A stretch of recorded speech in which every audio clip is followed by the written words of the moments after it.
धुंधकारी आया, हाथ में जलती हुई लकड़ी को लेकर के अपनी माँ के केस को पकड़ते हुए कहता है, माँ बताओ तुमने सारा धन कहाँ रखा है, यदि नहीं बताओगी तो इस जलती हुई लकड़ी से तुमको मारूंगा। माँ घबरा गई, माँ घबरा करके भागी। अरे भाई, इससे मारने से अच्छा है मैं स्वयं ही मर जाऊं। घबरा करके माँ भागी अपने प्राण को बचा करके, लेकिन बाहर एक कुआं था, उसमें जाकर के धुंधली ने आत्महत्या कर ली। धुंधली ने आत्महत्या कर ली। पिताजी चले गए वन के लिए, गोकर्ण जी महाराज चले गए तीर्थों के लिए, अकेला घर में बचा धुंधकारी। धुंधकारी घर में अकेला रह गया।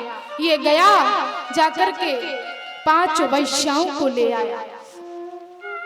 5 वैश्याओं के साथ में ये रहने लगा और चोरी करता है, डकैती डालता है और सारा धन ला करके वैश्याओं को देता है। एक दिन वैश्याओं के मन में आया, इनका तो रोज का काम है, चोरी करते हैं, डकैती डालते हैं, लेकिन जिस राजा के यहाँ ये चोरी करते हैं, यदि किसी दिन ये पकड़े गए तो ये पकड़े जाएंगे, हम भी पकड़े जाएंगे, धन भी पकड़ा जाएगा। इसलिए आज जब ये चोरी करके आएंगे तो इनका काम तमाम कर दिया जाए। इसलिए आज धुंधकारी जब चोरी करके रात्रि में आया, वैश्याओं के हाथ में जब धन दिया तो वैश्याओं को लगा कि अब जो हमने सोचा है वो कर देना चाहिए। 5 वैश्याओं ने मिलकर के धुंधकारी को पकड़ लिया, पकड़ करके रस्सियों में बांध दिया और गला दबा करके धुंधकारी की हत्या कर दी। अकाल मृत्यु मरा था, इसलिए भयंकर प्रेत बना, प्रेत योनि में पहुंचा धुंधकारी, प्रेत योनि में पहुंच गया, क्योंकि इसने सारा जीवन पाप ही पाप किए हैं।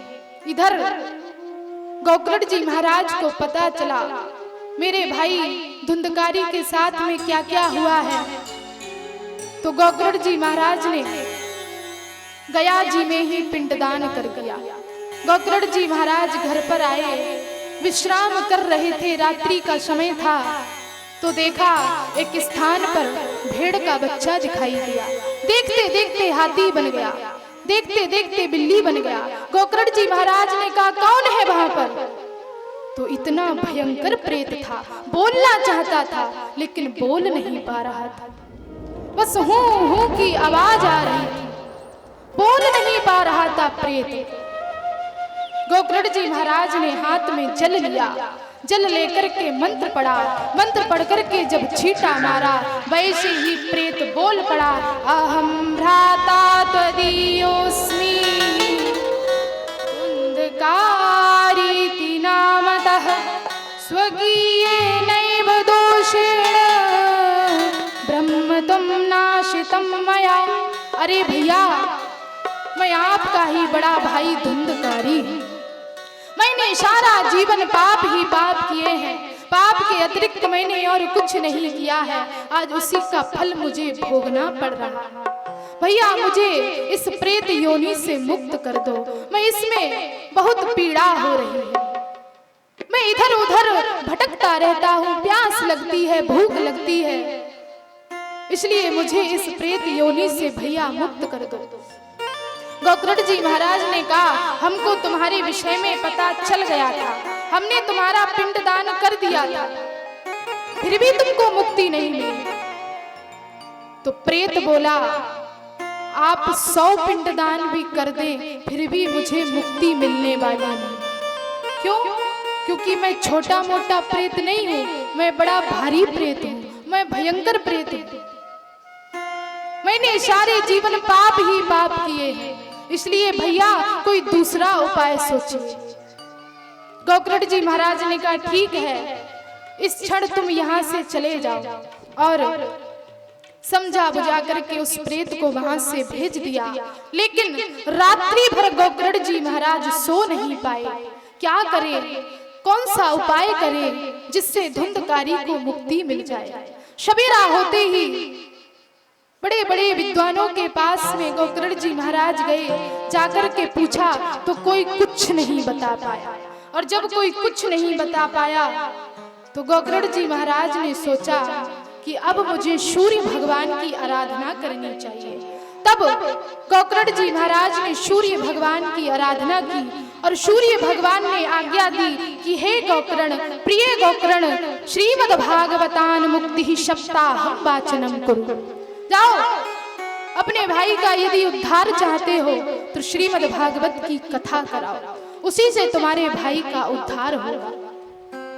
गोकर्ण जी महाराज सूर्य भगवान की आज्ञा का पालन करते हुए अपने घर आए।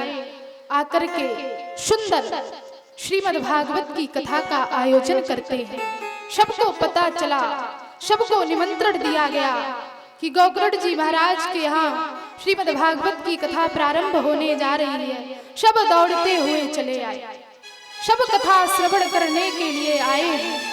गोकर्ण जी महाराज स्वयं कथावाचक बने हैं। गोकर्ण जी महाराज कथा कहना प्रारंभ करते हैं। हजारों लोग भगवान की कथा सुनने के लिए आए हैं। जैसे ही प्रथम दिन की कथा हुई, एक 7 गांठ का बांस था, उसमें आकर के धुंधकारी जो प्रेत बना था वो बैठ गया। जैसे ही प्रथम दिन की कथा हुई, वैसे ही उस 7 गांठ के बांस की एक ग्रंथि चटक गई। दूसरे दिन की कथा हुई, दूसरी ग्रंथि चटक गई। तीसरे दिन की कथा हुई, तीसरी ग्रंथि चटक गई। ऐसे ही सप्त दिनैश्चैव सप्त ग्रंथि विभेदनम, 7 दिन की ग्रंथि चटक गई और उसमें से एक अलौकिक रूप में धुंधकारी प्रकट हो गया। धन्य भागवती वार्ता प्रेत पीड़ा विनाशिनी। धन्य यही भगवान की कथा, धन्य है ये भागवत की कथा, जिससे आज मुझे मुक्ति मिल गई, जिसने आज मुझे मुक्त कर दिया। सब चारों ओर जय जयकार करने लगे। इधर एक विमान आया, भगवान के पार्षद उसमें बैठे हुए हैं। धुंधकारी वहीं पर खड़ा है और पार्षदों ने धुंधकारी को विमान में बिठाया। गोकर्ण जी महाराज दौड़ते हुए आए, बोले भैया रुक जाइए। बोले क्या हुआ? बोले अकेले धुंधकारी ने तो कथा सुनी नहीं, ये एक ही विमान क्यों आया?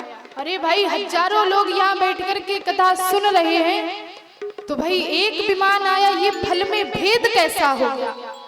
तो पार्षदों ने कहा भैया सुनो, बरसात बराबर होती है, पानी की बूंदें बराबर गिरती हैं जमीन पर, लेकिन गंगा जल में गिरती है तो गंगा जल बन जाती है। गंगा जी में जो बूंद गिरती है तो गंगा जल बन जाती है। सर्प के मुख में गिरती है तो विषैली बन जाती है, जहर बन जाती है। कीचड़ में गिरती है तो कीचड़ बन जाती है। ऐसे ही कथा तो सबने सुनी, कथा तो सबने सुनी। श्रोता इतने बैठे हुए भगवान की कथा को सुन रहे हैं, लेकिन किसी ने भी कथा को मन से नहीं सुना। धुंधकारी ने जो कथा सुनी वो मुक्ति की उत्कंठा से सुनी। कथा वही है, कथावाचक वही कथा सुना रहे हैं, लेकिन श्रोताओं की पात्रता के अनुसार उस कथा की परिणति अलग अलग होती जा रही है, भिन्न भिन्न होती जा रही है। सब अपनी अपनी सामर्थ्य के अनुसार कथा को अपने अंदर धारण कर रहे हैं। कहा ये बात है कि कथा को किसी ने मन से नहीं सुना, कोई बात नहीं, कथा फिर से हो। बोले हाँ भाई, धुंधकारी ने जो कथा सुनी वो मुक्ति की उत्कंठा से सुनी, और लोगों ने कथा तो सुनी, बैठे तो कथा में थे, शरीर कथा में था, लेकिन मन उनका घर में था। मन घर में था, व्यापार में था, घर में था। माताओं का मन घर में था, बड़ी बहू क्या कर रही होगी, छोटी बहू क्या कर रही होगी, कहीं आपस में लड़ तो नहीं रही होगी।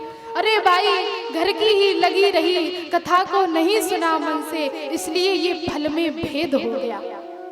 कहा ठीक है, इस बार हम फिर से कथा करेंगे। तो आज फिर से गोकर्ण जी महाराज ने कथा का आयोजन किया और इस बार सबने कथा को मन से सुना। एकाग्रता से जब सबने कथा को सुना तो अब की बार जितने श्रोता हैं उतने ही ब्रह्मांड प्रकट हो गए और सब श्रोता भगवत धाम को विमान में बैठ करके चले गए। बोलिए भागवत भगवान की। सब दुख दूरी हुए जब तेरा नाम लिया, ब्रज के नंद लाला श्री राधा जी के सांवरिया। सब दुख दूरी हुए जब तेरा नाम लिया,